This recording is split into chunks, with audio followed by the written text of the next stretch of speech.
Congratulations to DC. It's a great atmosphere here in this game, and both teams played their butts off, especially in the first half. We like to not turn the ball over, but I'm proud of our guys for bouncing back. Second half, it was who was going to come out and fight and take it.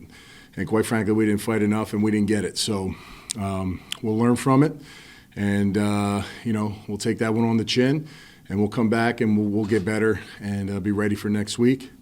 As far as the end of that game is concerned, I take full responsibility for our guys. That's now how I coach my players. My players, should have a better understanding of how we want to be as a team. That's not the culture. That's not the way that I've told these guys I want them to be. I don't know who started it, why it got started it. Obviously, clearly throughout the game, things were happening that I saw visually, and we have to find better ways to control that. So on my end, that's not who we are, and I got to fix that. So that's on me. That's on none of my players, and I'll make sure that's corrected. And, definitely not the way we want to be from a culture standpoint. And I feel bad that happened, but it is what it is, and we'll get better from it.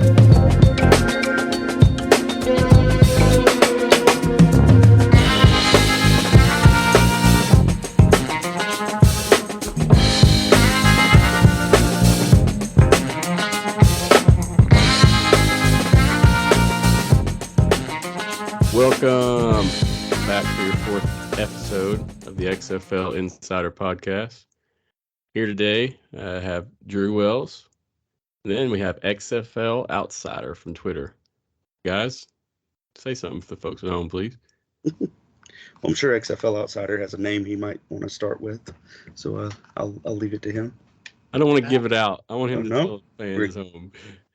Okay, fair enough. Well, we're saying incognito? Yeah, incognito mode, sure. XFL Outsider. Just excited to be here, talk some XFL with you guys. Short and sweet. I like this man already. That's the way to be. Outsider, how long have you been a fan of the XFL? I've seen your tweets. You have a reputable way of laying things out. I know a lot of the fans look forward to your information as it comes out related to the games.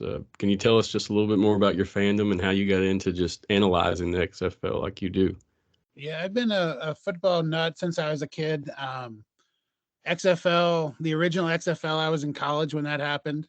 So I was a fan of that. And then 2020, the XFL came out. I originally started my account trying to get an XFL team in Omaha. I live in Nebraska, and that fell through. So when the league started up, I just kind of started following it on Twitter and tweeting about it and writing about it. It's kind of a passion of mine. I love football. I'm actually a high school teacher and high school football coach. So this is what I do in my off season. I'm pretty much football all the time. And then when it came back around this time, I just jumped back on and reopened the Twitter up, and it's been crazy the connections we've made and the following that we've kind of built, and just something I love. And just a chance to talk football, which is always great. Hey, I love it. It sounds like you got some good things going as well as on and off the field. I feel you on the football coach. Back in my previous years, I was a coach and a teacher as well. So me and you can connect there, I'm sure, in many different ways. Yeah. As we go ahead. I was say, we do 6-man football here in Nebraska, a small school. So I feel kind of like I identify with the XFL guys as the underdog and the kind of outside of the box football with our 6-man experience here. I would definitely like to hear more about that off air. That sounds fantastic. All right. Well, as we get started today, guys, we're going to talk about the news. We're going to try to keep it short and sweet. We ran way too long last week. We love talking about the XFL, but we do not want to keep everybody on here for 3 hours. So first up, we'll discuss the news. We'll go into last week's game summaries, and then we'll preview next week's games. We'll do the power rankings, and then we'll talk about the players of the week, brought to you by ambushsports.net. Should be a good show, and thank you guys for coming. All right, first up, let's start with the news. So the biggest and best drama of the week when it came to game time was the DC and the St. Louis Battlehawks game. Drew, could you tell us some more about that? And so this was a knockdown drag out from the start. The score at one point didn't really show what was going on. I think a one possession game actually shows, how close it was. DC obviously prevailing. DC won the party with the beer snake. They won the football game. Some would argue they won the brawl by virtue of stealing helmets and doing jumping jacks with them. St. Louis is still going to win the attendance. I think that's more of a moral victory, though. And I want to give a shout out to our buddy Jake, who is out sick. Outsider, you got anything for us on that game? You got anything you want to share? Well, I love the beer snake. I think that's something that makes the XFL unique. The brawl I could do without. Kind of gives a black eye to the league. I saw today that they announced some fines and suspensions over that, with DC having Francis Bernard and Gabe Wright both getting suspended. Bernard for 2 games, Wright for 1.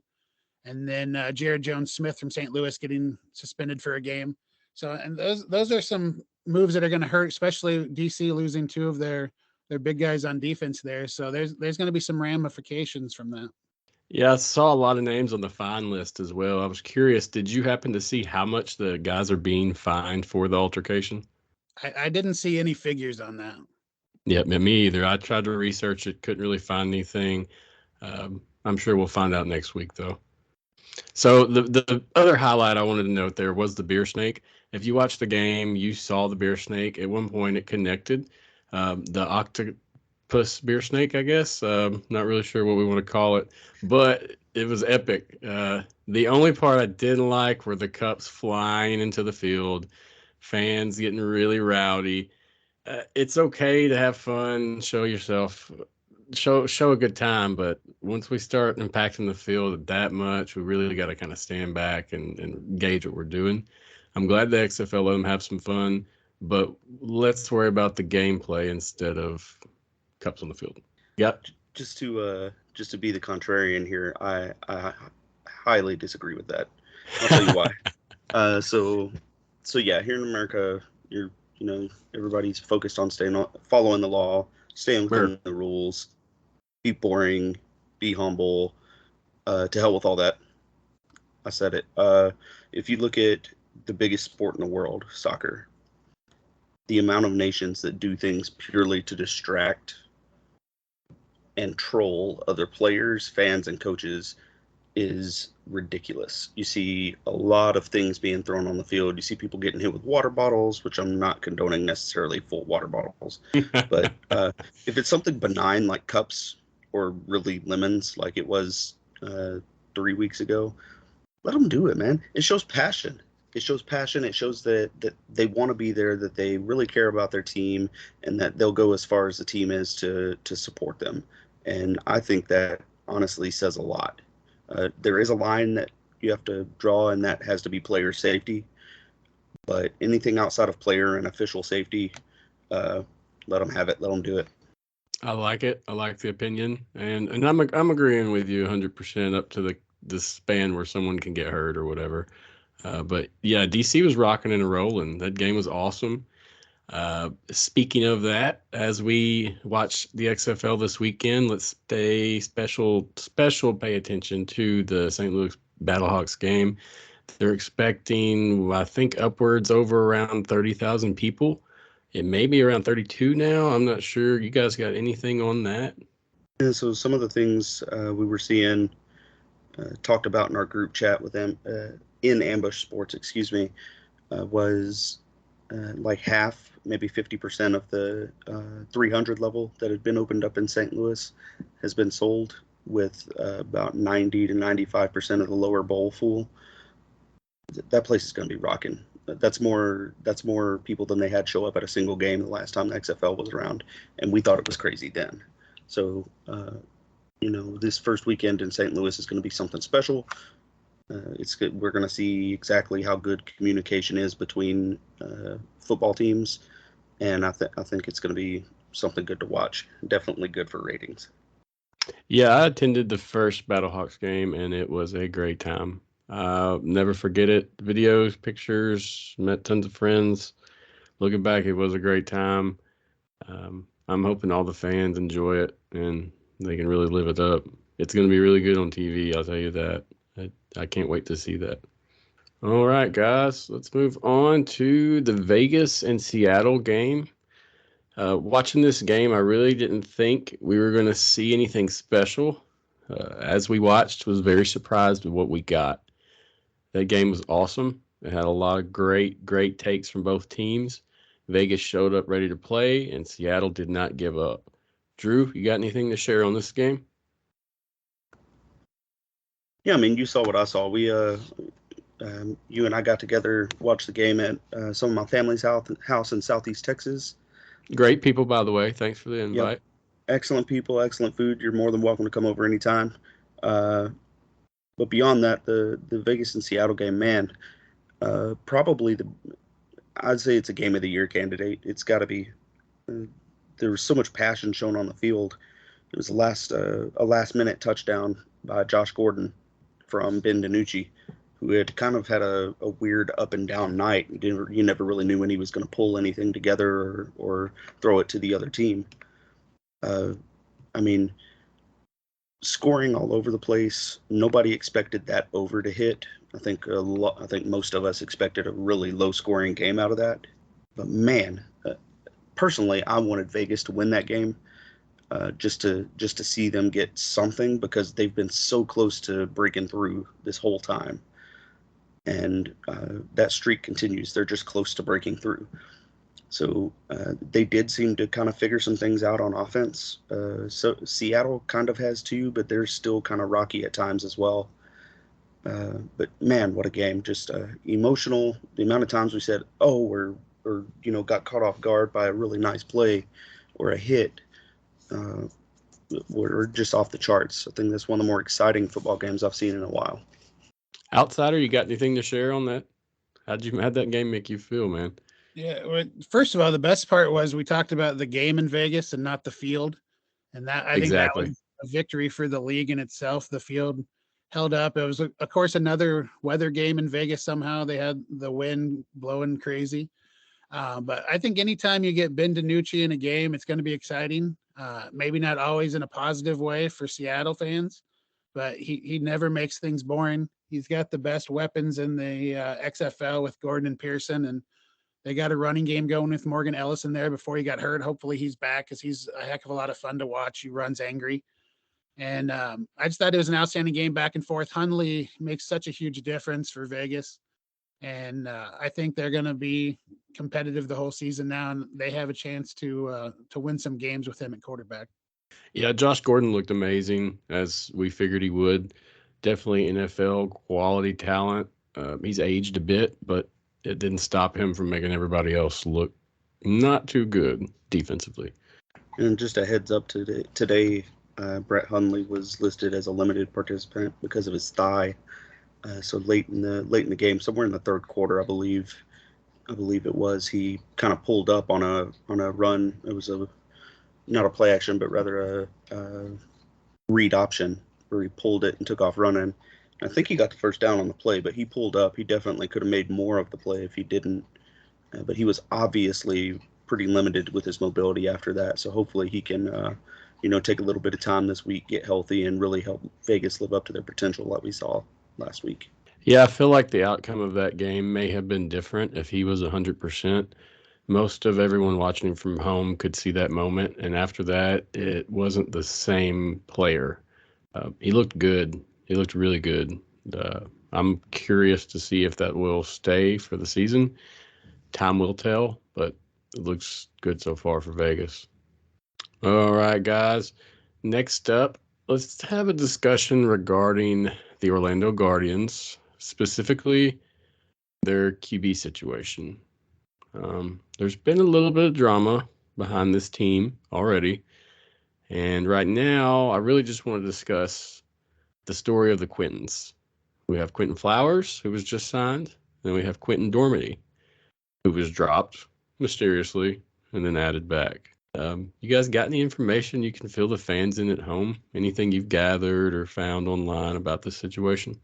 I've kind of tried to stay away from the Quinten Dormady situation just because there's so many rumors and there's no real facts yet. Like there's his stats were taken off the XFL side and put back on, and you hear this and that. But I'm hoping for his sake that it was a misunderstanding and that it wasn't a case of him giving anything away, and that he bounces back, because if those kind of things are true, that could definitely be the end of his pro career. So I'm hoping that it was a misunderstanding, that he's back somewhere soon. Yeah, I think I pulled the trigger too early last week and started talking. Maybe Coach had figured things out down in Orlando, Coach Buckley. I think really the Guardians quarterback situation is they still don't have a quarterback, even with Quinton Flowers signing. Quinton Flowers is kind of a huge question mark. He's coming off of recovery. I mean, he's played since then, but he's coming off of recovery of a really big leg injury. No doubt that he has talent, but from what I've seen, he hasn't looked as dangerous as he was, before his injury while he was playing in college. Really, I want to speculate. I like Coach Buckley.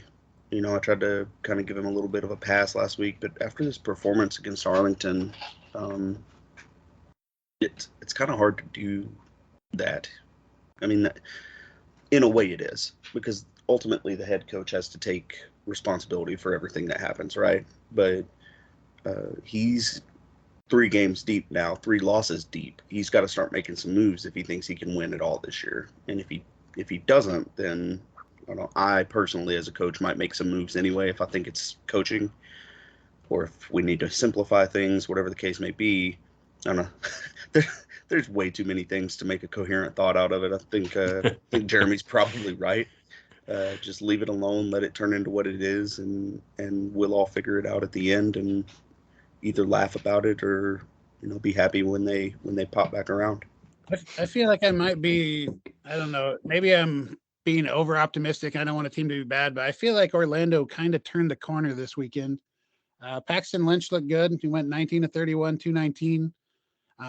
The offensive line's getting better. They signed Brett Boyko, who has some NFL experience, and then they traded for TJ Stamment this week from DC.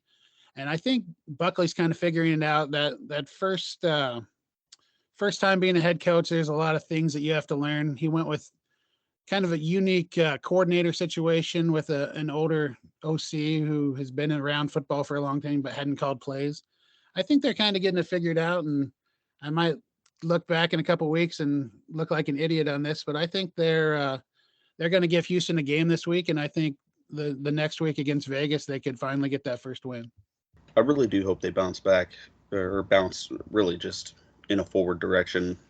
Like you said, they had some success. They kind of shot themselves in the foot with turnovers a bit. I think that's what Arlington does, though. They make you turn the ball over. But the fact that they kept it that close with Arlington really does say something about the mindset on that team being, hey, we're still around. We haven't lost yet.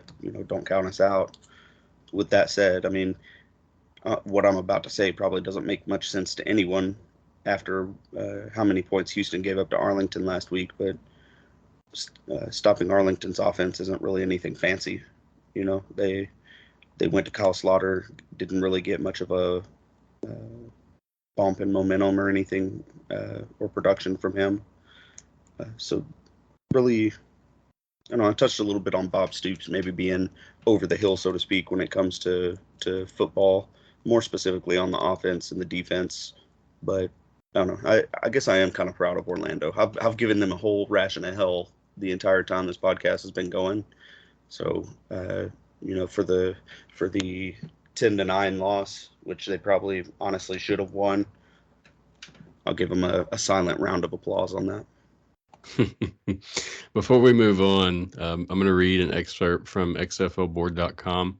This was taken from their website. Dormady's status is in limbo until the league completes an investigation related to accusations of giving plays to a member of an opposing team. XFL Board has previously reported how sources have indicated these accusations are completely false.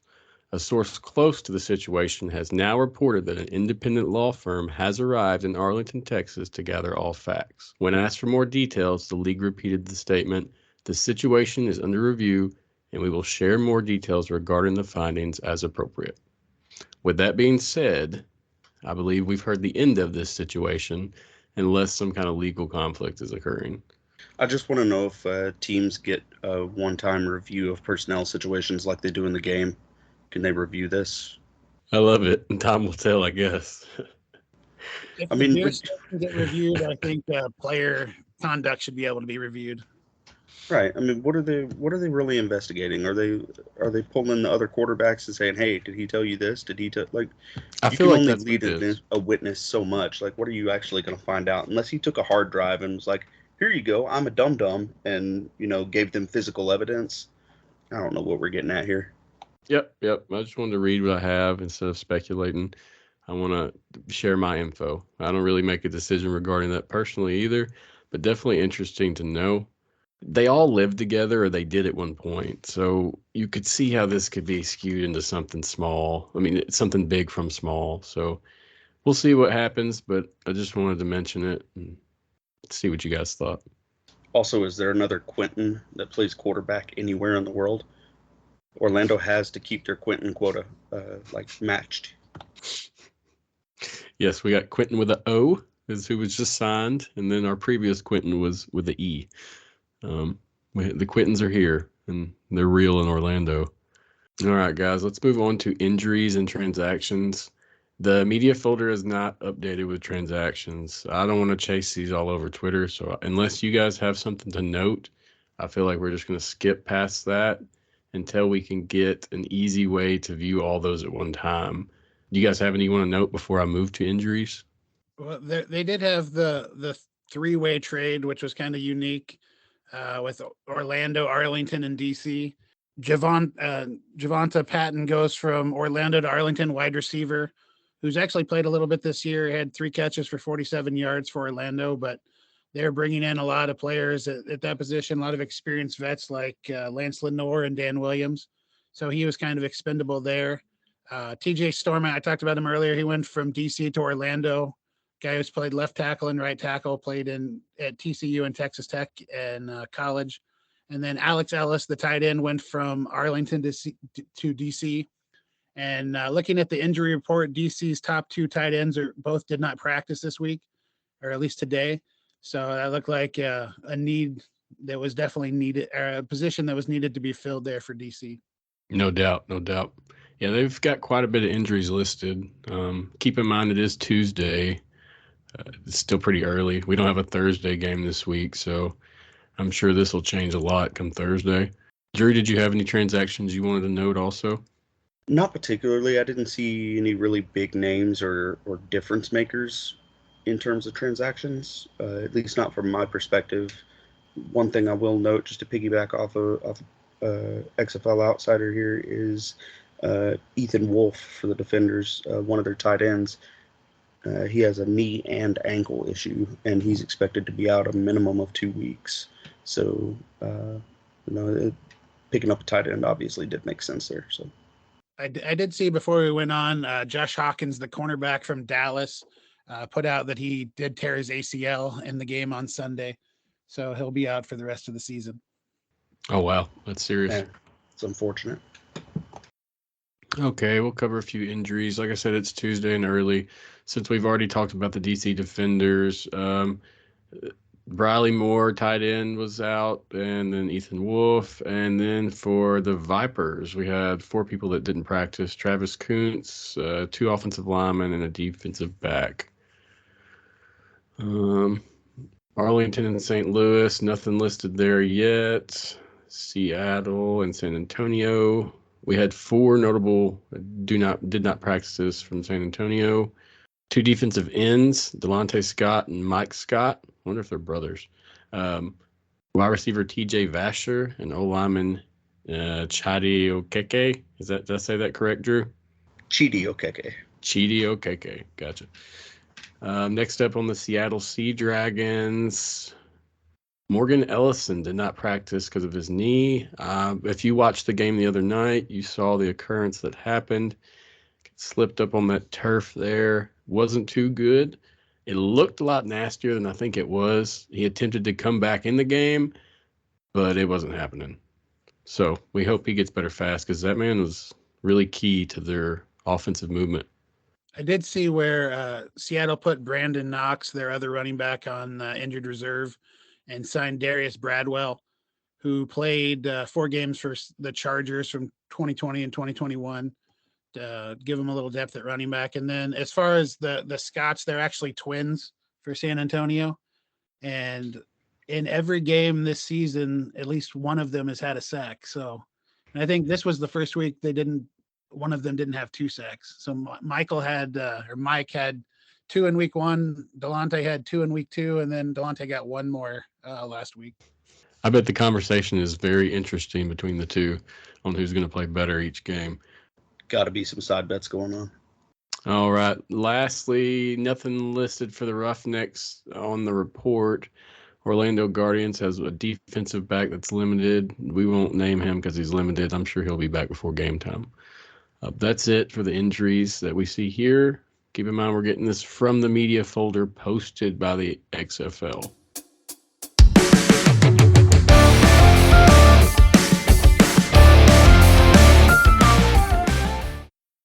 All right, fellas, let's talk about last week's games.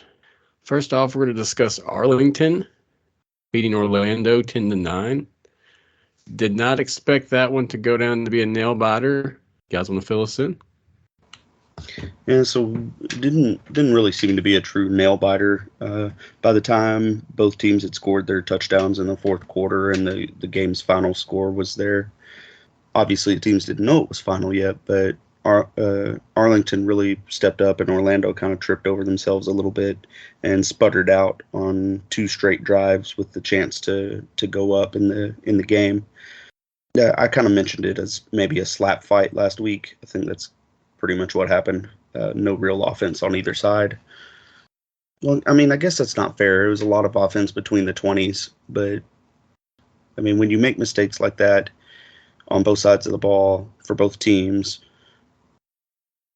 it's just going to be an ugly watch. I think a lot of people were pulling for Orlando.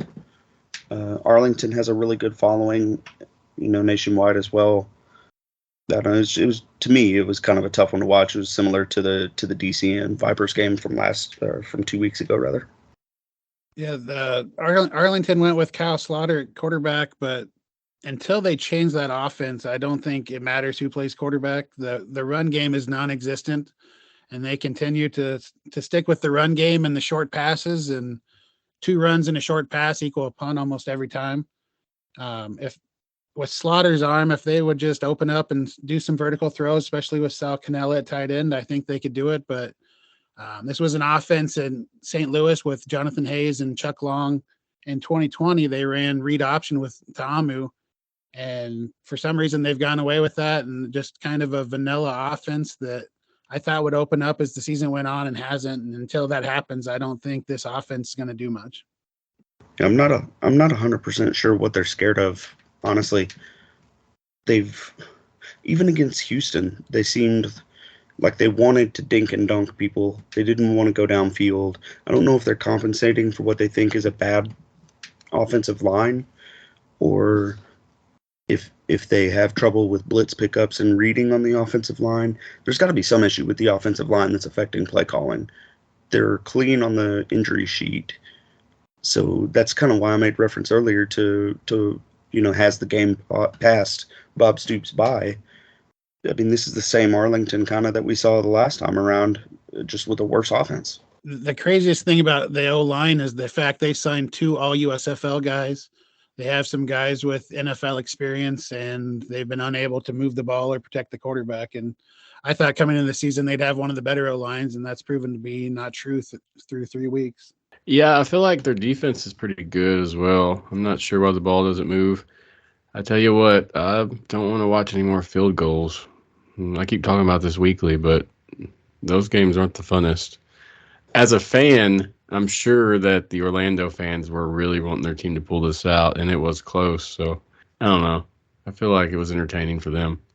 And the Orlando defense has really impressed me. They held Arlington to 64 yards against the run, and even did a good job against San Antonio the week before. But if they can ever find a way to stop turning the ball over and stop shooting themselves in the foot with penalties, I think they'll win games. They did a little better, but Jermaine Martin, who had a great week 2, fumbled twice. One time, the ball was knocked out by his own lineman. And one of them led directly to a score, and the other one was when they were in the Arlington red zone and prevented the score. So if they can continue to take care of that and stop turning the ball over and create some turnovers of their own, I think they'll be okay. All right, guys, let's move on to talk about the game in DC. We discussed this a little bit earlier. St. Louis dropped the game 34-28 in DC. Anybody got some takes on that? I think my first thought on the game overall is A.J. McCarron's the best quarterback in the league, and there's not much anybody can do about it. I mean, the guy's just throwing touchdowns everywhere. He's the reason that St. Louis scores any points to begin with. You look at the type of guy that A.J. McCarron is. He gave up pro football, like he was on a roster, not playing, gave up pro football so that his kids could watch him play, right? You see him on a week-to-week basis. He's one of the first people interviewed at any of the St. Louis games. He's talking about leadership. He's talking about how they need to work together, the things they can do better. And then they show the shots on the sideline, and he gets heated sometimes, but he lets it out, immediately calms down. It never lasts.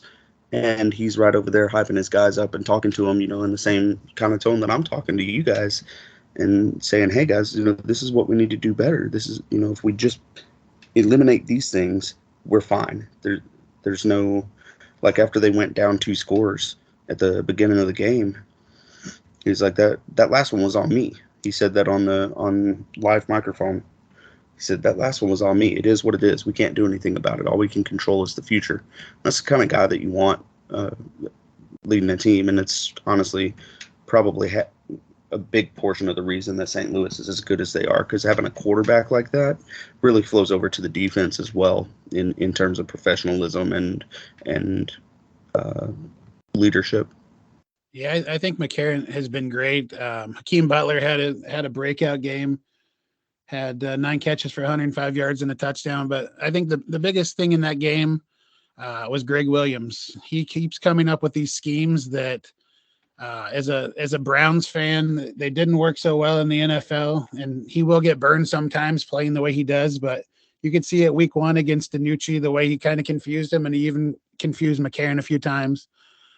St. Louis came into the game, hadn't turned the ball over all year, and DC forced 4 takeovers, and that was a big part of the game. And the other thing that I thought was huge was Jordan Ta'amu breaking out finally. He hadn't thrown for over 100 yards in a game yet, and had 196 yards passing. And if he can get the passing game going with the way that they run the ball with Armstead and Smith, and the way he runs it, and De'Aaron King when he comes in, and then with that defense, I think DC and Houston are setting up for one heck of a Monday Night Football game here in a couple of weeks, and quite possibly a rematch in the championship game. Yeah, and it seemed like, so last week I think we all touched pretty heavily on DC being a 2-quarterback team, or the way that they had been playing, and they still kind of are, but it seemed like they stepped out of that a little bit. De'Aaron King didn't see as much time in terms of coming in and rushing.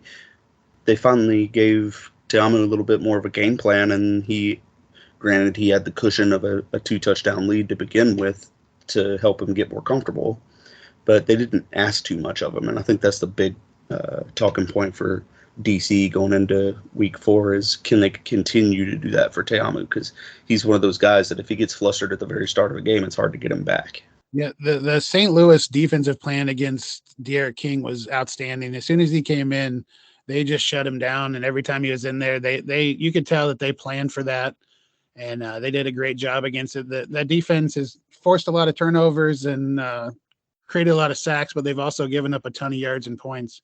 So I thought that was a great sign for how well they game planned King. Yeah, everything is accurate that you guys are both saying. It went down to the last play in terms of energy. Seemed like both teams really wanted it. That last sack, all hell broke loose. That caused the fight of the century in terms of XFL. And then it was all over from then. I mean, after that sack. But it was a great game. I love the fire. I love the passion. And that's what we want to see on TV. Not the fighting, but the energy. Anything else before we move on, guys? Okay. Next up, let's talk about Seattle beating Vegas. We discussed this a little bit already also, so we can briefly discuss this. Seattle won 30-26. That was a great game. That one did come down to the wire. Drew, fill us in a little bit about this one.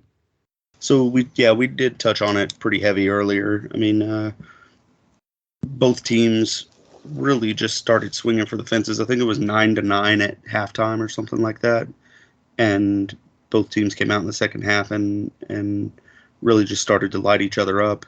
There were some big moments in the first half, but the second half, I mean, it was big play after big play after big play, and going back and forth, and it really seemed like Vegas would have a chance to win it.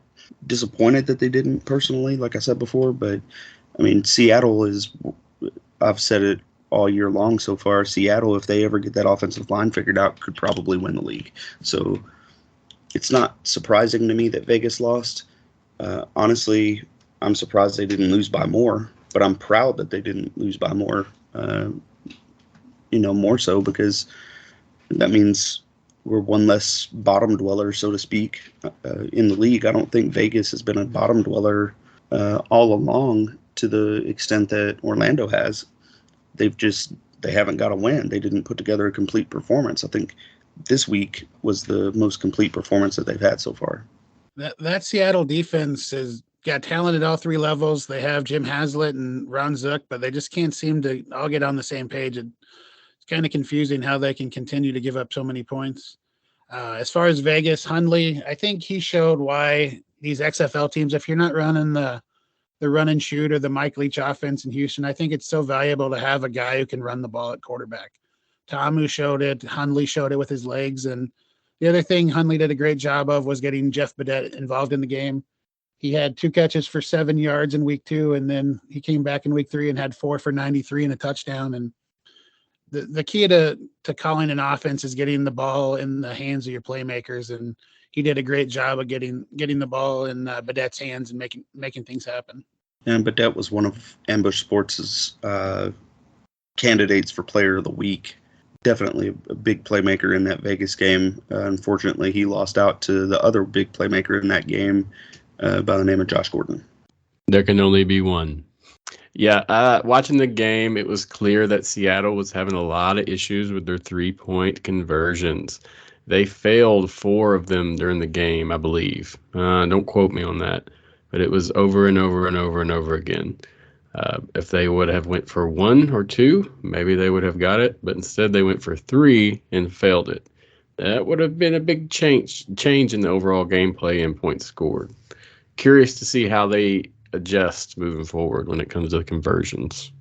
Well, and there's at least one time where DiNucci was calling to go for 2 in the game, and June Jones just stuck to his guns and kept going for 3. So it seems like something that he's animate about that's the way to go. So I don't know, a guy that's been around as long as June has, I don't know if he's going to change on that.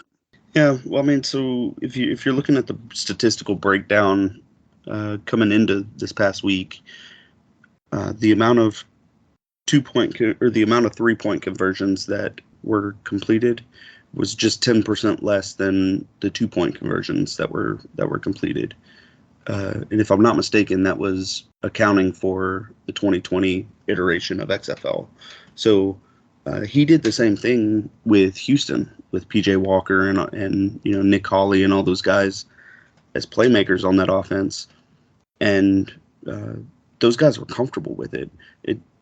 Seattle hasn't had the real offensive line play to actually make anything of a 1, 2, or 3-point conversion. So personally, I can't blame him for going for 3 every time. If you're going to go big, but it was something I noted when we were watching, especially if it would have come down to losing by 3 or 6. All right, let's move on to the last game, fellas. My favorite, Houston beat San Antonio 22-13. Was a great game. We had a lot of offensive and defensive things going on for Houston. Drew, I'm sure you got some good things to say about this one. We were present. Yeah. First off, it was a beautiful day out there on Sunday in Houston, out at TDECU Stadium. You could feel it before the game. It was pretty electric. It was going to be some high intensity hits, some high intensity gameplay. You knew turnovers were going to fly. Yeah, keeping it short and sweet. San Antonio really played their butts off. I think Coach Hines Ward made a point to say that in the post game, and he's absolutely right. There were some very questionable offensive calls coming from San Antonio, especially notably down on that goal line stand where Houston, kept Kalen Ballage out of the end zone and stopped San Antonio 4 straight times from within the 1. Houston, on their side, they sputter sometimes.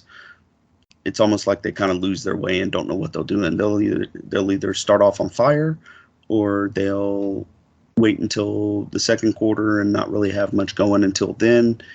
They're very roller coastery on offense. They seem to get really conservative when they have any kind of a lead, and having lived through the Les Miles days of LSU, that is the most horrific thing that you can witness as a football fan is just sitting back and not even trying to score, just trying to run as much time down as possible while not doing anything crazy to turn over the ball. Don't get me wrong, that kind of play calling has its time and place, but that time and place is not in the middle of the third quarter when you're up 22-7. Really a lot to talk about on both sides because it was a highly competitive game. It honestly shouldn't have been. Hats off to San Antonio for coming out and playing their tails off. Yeah, I think Wade Phillips did an incredible job building this team. They didn't have the most talent, but their talent fits their offensive and defensive scheme so well. Jontre Kirkland is just an outstanding player, just so much fun to watch. The running backs, they have depth, they have explosion at that with Borghi and Aline, the way they played this week. And even Lee, when he plays, he was set out this week for some reason. I'm not exactly sure why on that. But the defense is just making plays everywhere. That goal line stand was so big with the way San Antonio, they got 2 big penalties to set them up on 1st and goals. They didn't really earn a lot. Jack Cohn was 8 of 20 for 64 yards, and that's something that offense has to figure out. I know that Jalen Tolliver didn't play due to injury. There's not a lot of guys stepping up at those wide receiver spots outside of him. So having him injured, and then the tight ends didn't really have a big game, and the running backs were able to move the ball at times, but they couldn't do it at that goal line stand right when they needed to. It was a good game. I enjoyed it personally. Like Drew said, there was a lot of opportunity for San Antonio to kind of step up. We didn't see it except for a few plays here and there. I will note that it seemed like Kalen Ballage is a lot bigger of a man in person than on TV. When you actually see him on the field, he is quite large, 6'2", 230, and he looks bigger. So to stuff him at a goal line stand, that's pretty good for that defense. Yeah, Kalen Ballage, it should be illegal to be as ripped as he is for his frame. Just a mountain of a man, really. And San Antonio has 2 of those at running back. They've got size. I understand the idea of running 4 straight running plays in the red zone, but man, you would think from the 1 yard line, a simple rub play out on the perimeter at a 3 wide set, maybe pass on an early down and come back with a play action fake on 3rd or 4th down. Something to set yourself up for success, but just lining up in a classic I formation or an ace set and running the ball straight at what is, I don't think there's any question, the best defensive line in the league, just not very good play calling. So I can understand Hines Ward's level of upsetness. We're going to make up words now. His level of being upset with the coaching staff in the post-game presser. And he was upset. He didn't have much to say. At the end of the day, he put it on his shoulders, but you can definitely tell there was some tension between the play calling, especially on that particular drive. All right, guys, before we move on to this week's matchups, anything else we want to note or talk about related to last week in terms of gameplay? Just a quick touch on ratings. So, most watched game on FX this week was the Battlehawks and Defenders, averaged 665,000 views. The average margin of victory was 6.33 over the 4 games.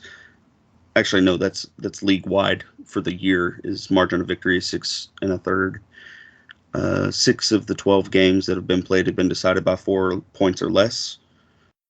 We're up over 147,000 total fans through week 3 in attendance. That number is going to jump greatly with St. Louis finally getting to the portion of their schedule that has home games. Defenders and Roughnecks are your undefeated teams going into week 4. And then the big point to me was XFL games. Every XFL game outdrew MLS, NHL, and the NFL Combine in viewers. That's impressive. And that doesn't include streaming numbers in any facet, correct? Correct. That's strictly TV viewership. And, I think that kind of reinforces the point that you and I made, and Jake made last week, was there's no reason to think that the XFL is, a dying league or, on the downslide and never going to take hold. I think, if anything, this really shows that it will take hold. There was 2 of the 4 games this week were in the early to mid-teens as far as overall cable network ranking for the weekend in viewership, and the other 2 teams were just inside the top 25. And none of the games this year, out of the 12 that we've had, have been outside of the top 25 in viewership for the 18 to 49 demographic. So I'm happy to hear that. I was a bit worried last week when we discussed that. So I definitely, you and Jake were correct in what you said, and I'm glad that we can hold on to that going forward and knowing that the XFL is here to survive.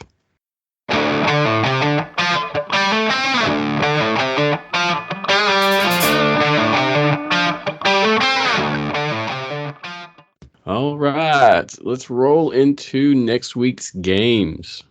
First up, let's discuss Houston at Orlando. That game is Saturday at 7 p.m. Eastern Time. Drew, take it from here. So Houston and Orlando, I think a couple of factors coming into play here.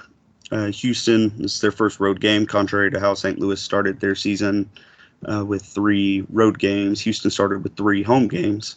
They made the most of it. Orlando's starting to show a little bit of upswing in their identity and their ability to move the ball. They move the ball somewhat well against a very stingy Arlington defense. Houston, on the other hand, has kind of proven to be streaky in their offensive identity. They'll have a good quarter or a good half, and then the next quarter or half will be just sit on the ball or try to do things, and now you're making mistakes. I would like to see Houston really just keep their feet on the gas for a whole game and see what happens. I don't see this playing out any different than the first Orlando matchup did in Houston. I think it was 32-13 or something like that. Houston really just has too much for just about anybody not named DC in St. Louis right now. So, I'll be interested to see what the final is, but I'm pretty certain that Houston's gonna take it running away. Outsider, what do you think about this game? Any big predictions? I actually think it's going to be close. I think it's going to end up being a 1-score game. I think Houston gets the job done, but like I said, Orlando's improving. They've improved their O-line a little bit more this week. So they're kind of getting rid of some of their weak links. And then I think the first game, that game was on its way to becoming a closer game until the muffed punt there in the 4th quarter by, I think it was Eli Rogers on Orlando's own 10-yard line that kind of blew that one open. I think Orlando is kind of making a comeback in that one. And I think the key to the game and the key to Orlando being in this is forcing turnovers.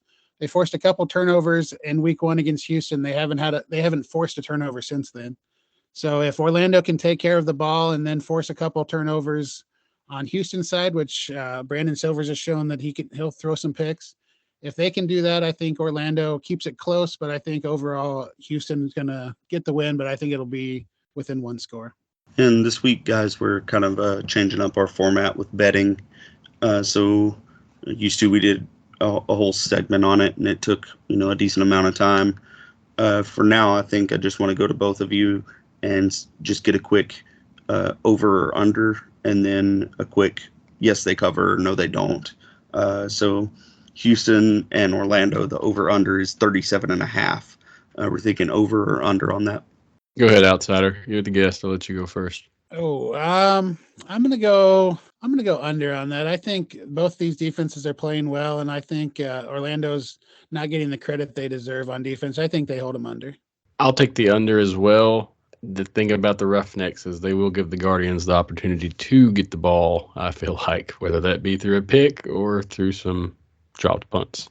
Yeah, and so I'm going to take the over just because we know Houston's going to score points, and I think it's a pretty well-known fact that Houston's going to give up some points as well.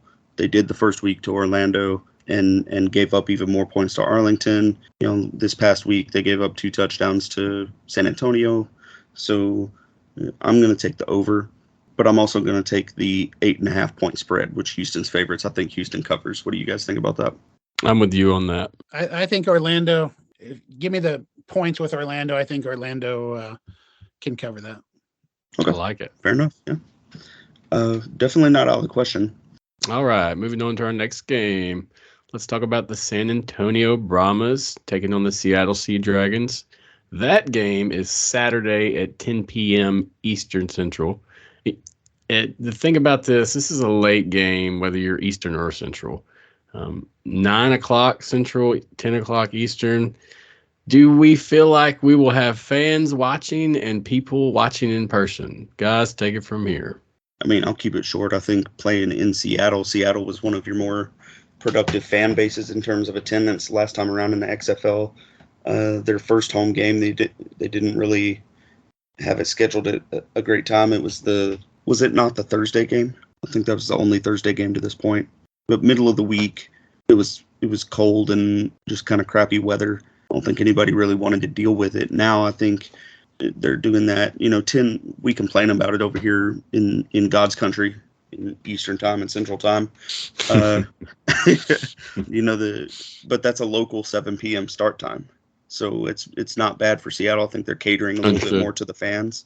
So that, maybe attendance will kick up a little bit. But that's maybe just the way that I see it. As far as who's going to win, I think San Antonio is going to win. I think San Antonio's defense is underrated. Their offense, they ran into some problems with Houston last week, but I don't think that really tells too much of a story because basically every offense is going to have problems with Houston's defense, especially with that offensive or that defensive line just being dynamite. Give me San Antonio on the road. Yeah, anytime you can get XFL after dark, I'm all over it. I think it's just going to be, especially with these two teams, I think it's going to be crazy. Seattle offense is so explosive and so good. And like I said earlier, Danucci's always going to keep it interesting with a couple turnovers. The big thing for me is whether that San Antonio offense can get going. Some weeks they look good. Some weeks Cohen looks like he's a game manager that can get things done. And then there's games like this week where he can do absolutely nothing because Houston was all over him. That O-line's still a little unhealthy. So I think the Seattle defense with Hazlitt gets things going. I think Danucci has another 300-plus yard game, and I think Seattle wins by a pretty good margin. Interesting. Oh, we got the separation of points here. I like it, guys. With me, I'm a big Brahmas fan. You've heard me on the podcast so far. I think they've got a lot to prove.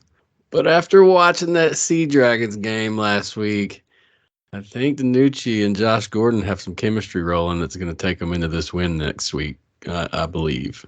So, Drew, do you have the spread pulled up there?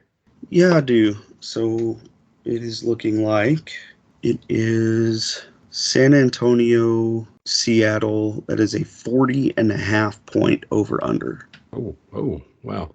That's interesting. I tell you, I'll take the over on this. Ooh.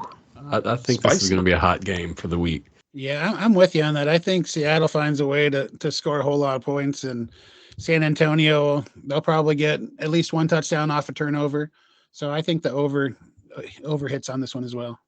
And I think I'm going to play the under on this one just because Seattle's had a lot of trouble with dual threat quarterbacks so far. Hundley really made them, really kind of gave them fits this past Saturday. San Antonio, Jack Cohn can run a little bit, but I mean, he has trouble beating people to the sidelines, much less upfield. I think that makes San Antonio a little bit more one-dimensional. Their pass game still really hasn't caught up. They had that one game against Orlando where they were really good, but kind of came back down to earth last week. Didn't even have 100 yards passing. I'll take the under. I think Seattle gets their points. I think San Antonio just struggles. But that's strictly schematic to me. I don't think that's just because Seattle's a better team. I really don't think Seattle's a better team. But in this situation, with it being a road game, San Antonio, I don't know, they'll probably have some trouble. But with that said, if Seattle, if DiNucci proves to be DiNucci and, gives up a couple, then, the momentum could swing to San Antonio. And if momentum swings in San Antonio's way, they can show that they they showed this week that they can hang with the best if that happens. So, don't count them out, but I think Seattle will probably edge it with the under hitting. And then moving on to the spread is Seattle 4.5 point favorites at home against San Antonio. So what are we doing with that? I'll take it. Okay. So you think Seattle covers? Yes, for sure. Okay. I agree. I think Seattle covers that. I really like San Antonio, but I think in this case Seattle covers. I think, especially with Hines Ward being upset about play calling, that could signal a change in play caller, or that could signal a change in scheme in certain situations. And when you're making that big of adjustments, it's hard to go turn around and play a road game just after a road game where you had a pretty frustrating time. So I think there's a lot to be told about this Brahmas team this weekend, but I do think that Seattle will cover. And it did. Elizondo was the OC for the Vipers, Tampa Bay Vipers in 2020, and it did take that offense a little while to get their footing going that time. So maybe it's just a case where he needs a little time to figure out exactly what San Antonio does well. I hope they do well. I hope they get this thing figured out because they have a great fan base down in San Antonio, and I'd love to have success. Yeah, shout out to our guest last week, RC Woods, with her Brahma Mamas initiative and fan club, doing really great things down in San Antonio, just like the football team's trying to do. Great fans, great person, great team. I like them a lot, but after the heart that Seattle's shown us, I can't say they're going to pull it off this week confidently. All right, guys, let's move on to our next matchup. The Arlington Renegades are at the St. Louis Battlehawks Battle Dome Sunday at 4 p.m. Eastern. 30,000 strong. It's going to be intense. What do we think about Arlington pulling this off? Is it a chance here, guys? Whoever wants to start, take it from here. They've got a better chance of winning the lottery. Sorry, I'm just really bullish about them not having an offense. Like they can't get anything going. Houston tried to hand them the game with the turnovers on the punt returns. Silver's throwing 2 interceptions. There were 5 turnovers overall for Houston in the game, and Arlington just couldn't capitalize on it and really punish Houston. I mean, then you look at what they did against Orlando. It's like these guys are going backwards. I mean, it doesn't make a whole lot of sense. Now they're trying to put Slaughter in there, and I'll kind of give Slaughter a little bit of a pass because he's only been there for about a week now, or a week and a half. But maybe I should fact check myself on that. Has he been on their roster the whole time? I believe he's been on the roster. He just hasn't started. Okay, well, either way, you're trying to make a switch in quarterback, and then you have no response from the team. It's kind of he doesn't get a pass from me if he's been on the team the whole time. At that point, it's a Bob Stoops issue, and he made the change either too late or made the wrong decision, whatever the case may be. But now your quarterback room's all discombobulated. You don't know who's going to provide you a spark. I mean, honestly, if this was like Pee Wee football, I'd be like, all right, we're just going to go Wildcat and like take what we can get. Nothing seems to work for those guys. They've got great players. Or what was the tight end's name? Sacanella, yeah. Super good player. He showed up against Houston, had a really big game. But, man, they've got weapons on that team. They just can't do anything with it. Yeah, I think it's the case of you got strength versus strength and weakness versus weakness. The Arlington offense versus the St. Louis defense, both are struggling so far. And then you have the the outstanding St. Louis offense and the outstanding Arlington defense, but the Arlington secondary is going through some injury issues. They had Jamal Carter, their safety, get injured 2 weeks ago. And then with Hawkins getting hurt this week, they're going to have some new guys in that secondary. And I think McCarron with Hakeem Butler and Prohl and all the weapons, Shepard, all those guys he has, I think they're going to be able to have a lot of success through the air. And then Brian Hill was obviously motivated at the end of the game last week. He got fined for a little chippy. I think he's going to come out. He runs angry anyway. I think he's going to come out and have a big game. And I think St. Louis, with that crowd behind them, it's going to be loud. If they get up early, I think it could be a real bad day for Arlington. Yeah, that's kind of my fear. Not really my fear. I don't have any skin in the game. But St. Louis, I really think is fixing to jump all over Arlington. Yeah, according to stats, Arlington has the worst pass offense in the league. And I think defensively, the Battlehawks will be ready for this, especially playing in the Battle Dome. It's going to be loud. It's going to be intense. And I don't know if Arlington has been in a game like this yet. It's going to be an unreal experience for both teams. Hopefully, the Arlington Renegades come out ready to play. Yeah, so I think it sounded like all of us kind of had the same view there. Over-under is only at 36.5, though. So how do we feel about that? I think that's the lowest over-under this week. It is, yep. Considering last week, I think the under is valid. The Battlehawks could probably put up 24, but will the Renegades put up 8, 12, maybe? Who knows? Yeah, unless there's some turnovers, I can't see that Arlington offense getting into the 20 range. And so I think they probably had the under on that one. Yeah, I think I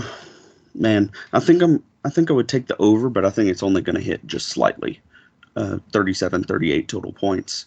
Arlington's defense, we can't deny that they're going to get some stops against St. Louis, probably force some turnovers. But like we're saying, I don't think anything's going to come of it. I think it's going to be very similar to the Houston and Arlington game from 2 weeks ago. And Arlington will probably get a couple of turnovers, maybe score off a 1 or 2, and outside of that, St. Louis is probably going to control the game. So I'll take the over. That one's going to be close. If I was betting with other people's money, I probably wouldn't touch it. And then we're looking at a 4-point favorite, St. Louis Battlehawks. Yeah, I'd feel real comfortable with that. That's probably the most comfort I'd have. The lines have gotten a lot bigger this week. Vegas is kind of starting to figure this out, but that's probably the most comfortable I'd feel with any line this week. Yeah, I'm in agreement with that also, considering our location and the game being played. Yep, I feel the exact same way. I think St. Louis, like I said, probably win by two possessions. I'll give them the 2-possession kiss of death that I've been giving Houston the past 2 weeks. Yeah, so I do think that St. Louis covers the 4. Please, guys, listening from home, watch this game. Check it out. I guarantee you it's going to be one of the best this season. With the fans there, they're ready for their game. They're ready for the football, and you're going to see some unreal energy and excitement.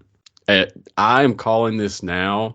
This game will have the most field goals kicked between both teams. I'm gonna go ahead and call that on the podcast. Let's say I see the Renegades attempting 6 field goals this game. Attempting doesn't mean converting. Interesting. So can we officially call your weekly lock for the podcast the pod lock and drop it? Let's do it. That is the pod lock and drop it. The field goal game of the week. Renegades versus Battlehawks. Oh, all right, guys. Let's go on to our last matchup of the week. Vegas is at DC. That game's at 7 p.m. Eastern time. The Vipers are coming off a good loss. I say good because they shown some heart, man. I've got respect for them. There's no pooping standing up going this week for the Vipers. They had a good week last week. DC as well. They've got a little bit of identity. They know what's going on. I'm excited about this game. Who wants to start? Outsider, I'll let you go first on this one, man. Yeah, on this one, I think this is another rematch from just week 2. That was the monsoon game that DC won 18-6. I think since then, both the teams have improved on offense, but I feel like the Vegas defense is kind of going the wrong way. they've had a little bit of injury issues, but last week they got torched by Seattle. And I think with them going to DC to play at Audi Field with the beer snake and the rally lemons and the craziness that goes on there, especially, I mean, that game was crazy last week at noon or 1 o'clock, I guess, in the East Coast. You give a 7 o'clock start and you get those guys tailgating. I think it's going to be an outstanding energy in the stadium. And I think that Greg Williams is going to have some things ready for Brett Hundley. And I think DC is just kind of going to roll in this one. Yeah, I agree with that. And DC, like you said, was wild at noon. Clearly, those fans are following the time-trialed adage of you can't drink all day unless you start in the morning. Like, those guys were probably all hammered before they got into the stadium. It was just wild. Super loud, too.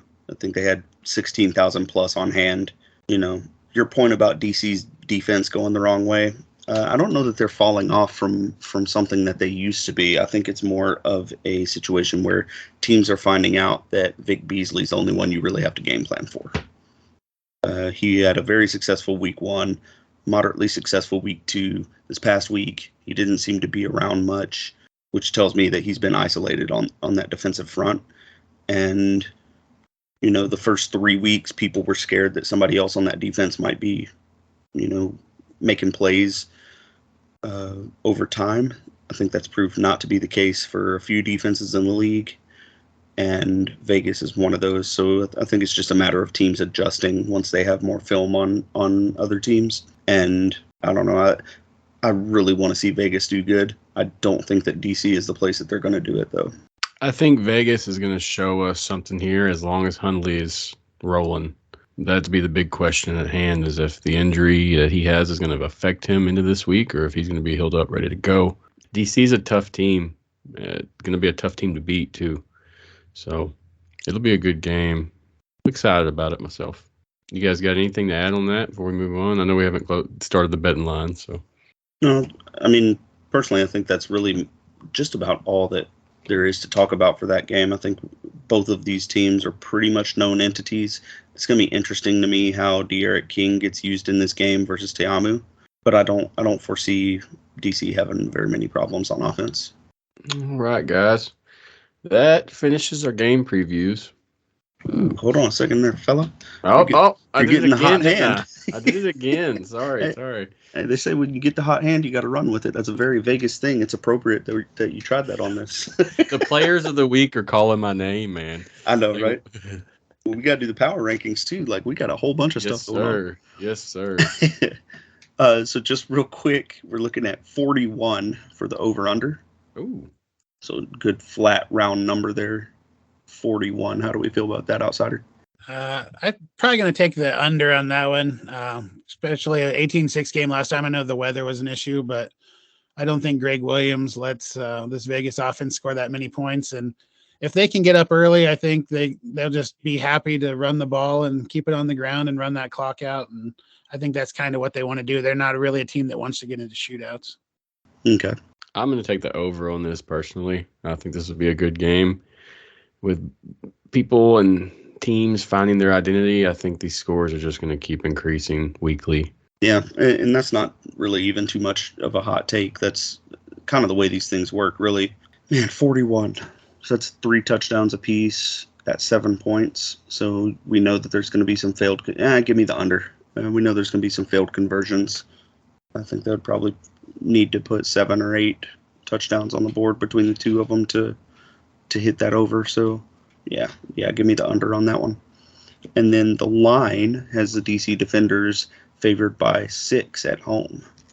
I like DC to cover on that. I'm a big DC fan. I'm really hoping for an undefeated Houston versus undefeated DC on Monday Night Football in a couple weeks. So I'm going to keep pulling for Houston and DC just to get that. I saw the game got moved to ESPN2.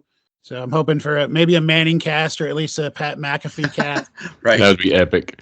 Just awesome. Get all the eyes. That's a Monday night during March Madness. So there'll be no basketball being played except for the NIT, which my beloved Huskers will hopefully be in. That's kind of where we're at in basketball here, is hoping for an NIT bid. So that would be, if we can get both teams at 5-0 going into that game, I think that'd be huge for the league. It would definitely be huge for my birthday, which is 2 days after that. I live in the DC area, so I will be going to that game. So hopefully Houston wins, but I will be contributing to the Beer Snake, that's for sure. I'll take DC to cover the spread on that as well, or the point coverage. I think they got the dub regardless of the points scored. Yeah, I think I'll take DC to cover as well, but I'm going to caveat that with nobody really has tape on Brett Hundley. So if Vegas turns out to just come out and have a really good night on the offensive line for some odd reason, then there could be a lot of trouble for DC. It should be a good one. I'm glad they have that one a little earlier, considering the San Antonio and Seattle game starts later Saturday. Anything else to add before we move on? We'll try this again.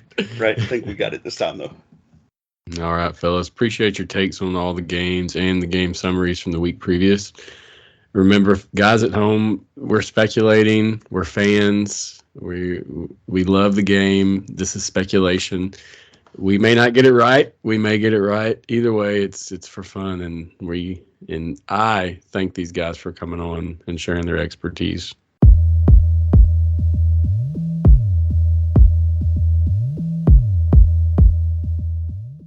Next up, we're going to slide into the power rankings. Drew, why don't you fill us in on the power rankings?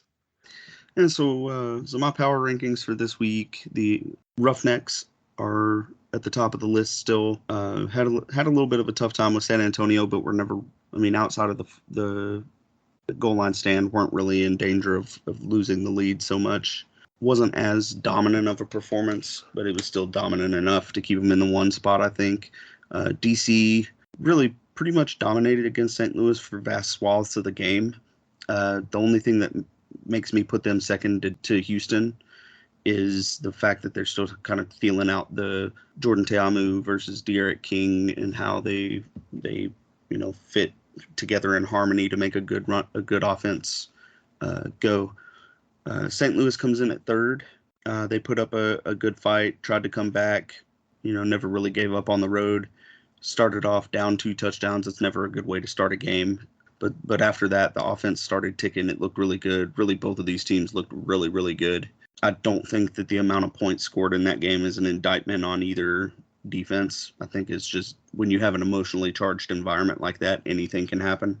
Yeah, I've got Houston, St. Louis, then DC. And to round out my top 4 is still San Antonio.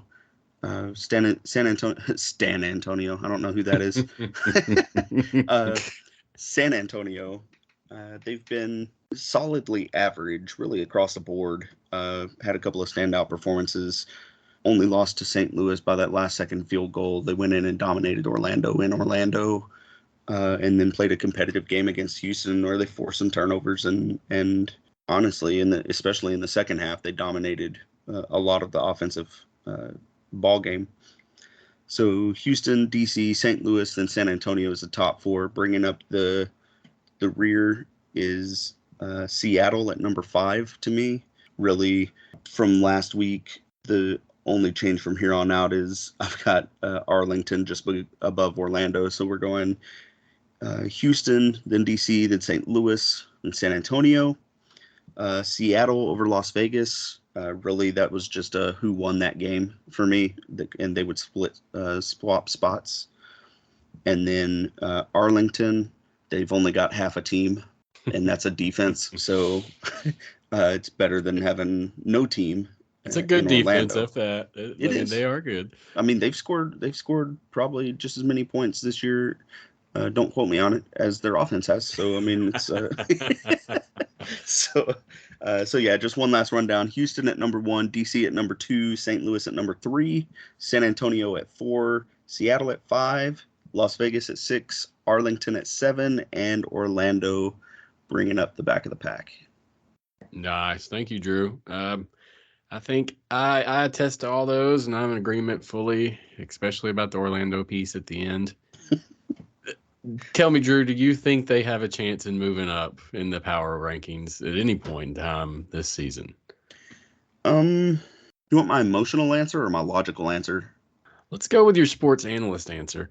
Good, because all three of those are the same. No, I don't think they have a chance. And it's not me being, rude or anything. It's just they've got so many issues that they're trying to figure out. Literally, their only chance right now is if Quinton Flowers turns out to be something just like world beating for them. Their defense played a little bit better, but they were playing against a team who fields, a low quality offense in Arlington.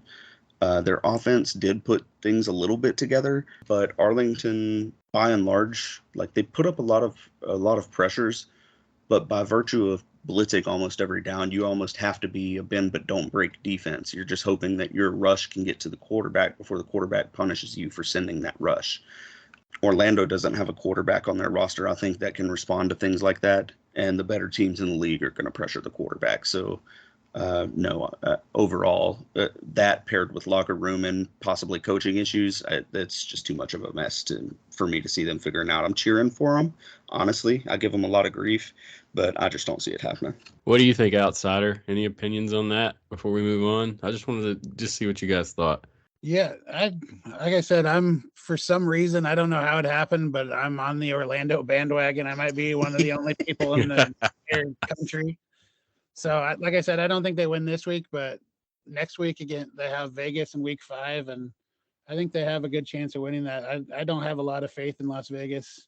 I haven't all season. So I think they find a way to get maybe finding a way to get it done. There's a lot that could happen between now and then with injuries and all that. So it's too early to say, but I think they have a shot in that one.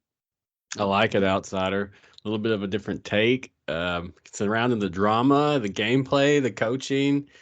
I really hope they're successful to shut some people up, but at the same time, it's not looking good. Not looking good at all. No, it's definitely a long shot, but I mean, if Jerry Jones thought Paxton Lynch was the guy way back in over Dak in the draft, who am I to say that Paxton Lynch can't get it done in the XFL? A fan who pays attention. Oh, boy. All right, guys. Next, let's slide into the ambushsports.net Players of the Week. Each week, the staff at Ambush Sports chooses 2 players to be the best of that week. For week 3's gameplay, we had Will Hill III, defensive back for the Arlington Renegades. And for offense, we had Josh Gordon, wide receiver for the Seattle Sea Dragons. Both these guys had a heck of a week. Will Hill, 10 tackles, half a sack, and 1 tackle for a loss. Josh Gordon, 6 receptions, 118 yards, and 2 touchdowns. Who wants to take it from here and talk about these awesome players? I think Will Hill there were several players that had an excellent defensive week. I think that was if I'm not mistaken, that's the one that went to revote for our Ambush Sports Player of the Week ranking, right? Yeah, he was. I'm sorry, repeat yourself. No, Will Hill is the guy who ended up winning after our defensive side Player of the Week went to a revote, right? Yes. Yeah. So, 10 tackles as a defensive back. I don't think anybody ever wants to see that on their defense, but I think that's a testament to what Orlando was able to do, what little they were able to do against Arlington. But Will Hill, 10 total tackles. He was flying around everywhere. It was like every time you turned your head, he was right next to the ball. So, huge game. Definitely some other guys that were deserving of it, but Will Hill, you can't argue with him winning it. And then Josh Gordon for the Dragons, man, like you were saying earlier, him and DiNucci are starting to figure things out. The rest of the league should probably be on notice for that, because once those two get it all figured out, everybody else is going to come with them probably. So I think DiNucci showed that he can play at the NFL level. I think he's a very smart quarterback. I think he's just waiting on his receivers to get on the same page with him, and they're about to start doing some things. Josh Gordon had that 65-yard touchdown reception to win the game, essentially, with I think it was 35 seconds left. Really not anybody else that's totally deserving of it. Honorable mentions, I think in our poll we had Jontre Kirkland, who had a really big night against San Antonio in the first half. In the second half, he kind of fell off. But still, 2 touchdowns, LSU repping and gritty, stepping all the way. I will say that every chance I get. And you did in the press box. I sure did. But yeah, Josh Gordon and Will Hill, really, really two standouts this week. Excellent football players and excellent games. Outsider, you got anything to share on these two guys? Yeah, I think Will Hill, like you said, is a great player. Was solid in XFL 2.0. With Gordon, I think the big thing is that they found him this week. In week 2, he only had 2 targets, and they lost to St. Louis, and I don't think that's a coincidence. He had 7 targets with 6 receptions this week, and June Jones needs to find a way to get him the ball, and if they do that, he's clearly the most talented player in the league. I mean, he's shown what he can do in the NFL, and if they continue to get him the ball in the XFL, he's going to put up those kind of numbers every week. Both of those games were entertaining. I know Will Hill, he plays for the Renegades, but he definitely keeps their defense rolling. And Josh Gordon as well. He's the front staple guy of that Sea Dragons offense. I expect to see both of them a lot more this year, especially Josh Gordon.